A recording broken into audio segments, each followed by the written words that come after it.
Welcome to Cooking at Nanoglaj. Today's episode is about a side dish. We're going to make some roasted cauliflower, and we're going to make a Romesco sauce to go with it.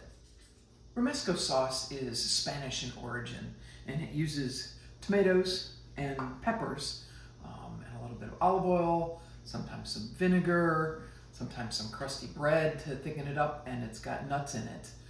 Generally almonds or hazelnuts. I'm actually going to use sunflower seeds so it becomes allergen free for some friends who can't eat nuts. And then it's served over fish or vegetables or a variety of different things. It's a very, very versatile sauce.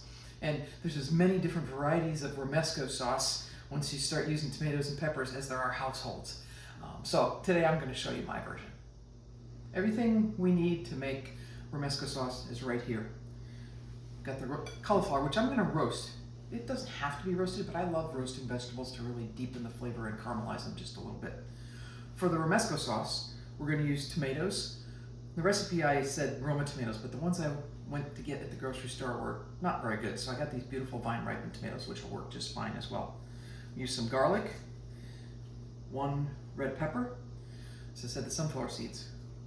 We're going to use a little bit of bread. This is what I had at home. The recipe calls for 2 slices of crusty bread. That's about this. Maybe we might not quite use it all, but I had an extra roll, and that's just fine. We're going to do that.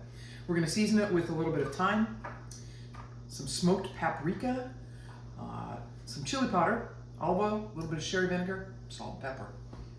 Here's everything prepped for our Romesco sauce. Sprayed the baking sheet with just a little bit of oil so we can prevent some sticking. Tomatoes were cut in half, cut side down. Cut the pepper into quarters, sort of cut side down as well, and the garlic's there.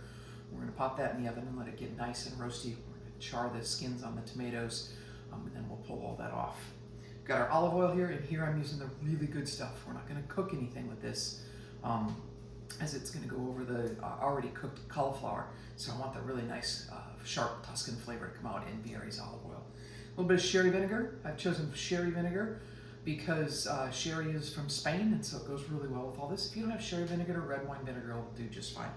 We've got our seasonings here, the sunflower seeds, and then the bread I just broke into little chunks like that, all ready to go for the food processor when the tomatoes and peppers come out of the oven. Tomatoes and peppers and garlic are nice and roasted. You can just pull the skins off, and we're going to do that. And then we're going to take everything.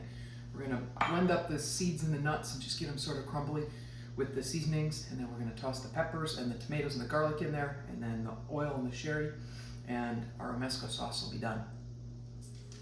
The prep for the roasted cauliflower is super simple. We're going to toss it in just a little bit of olive oil, salt and pepper, let it roast in the oven. A lot of the flavor is going to come from that sauce, so you don't need to do a whole lot to the cauliflower except get some nice caramelization on there.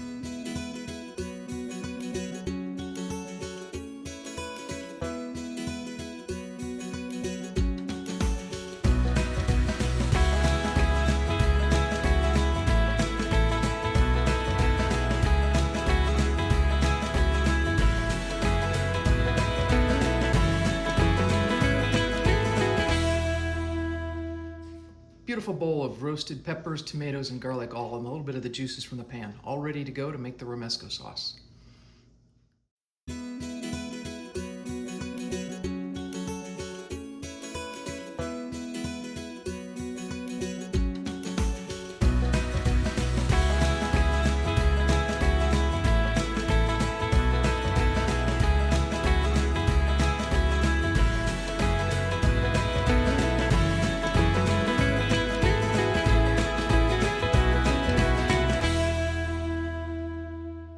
We've got our beautiful roasted cauliflower,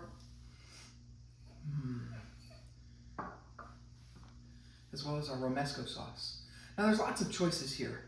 You can toss the sauce with the cauliflower. There may be a little bit more sauce than you need for a whole head of cauliflower, but it makes a great sauce for some fish. The leftovers will keep in the fridge for about a week. You can serve it on the side if you want to serve it family style, so people can choose how much Romesco they want to put on if they've never tried it before. They're a little fearful of it. I like to toss everything together and serve it as a side dish to fish or chicken. Either way, it's going to be so tasty. Thanks for tuning in to Cooking at Nanoglaj.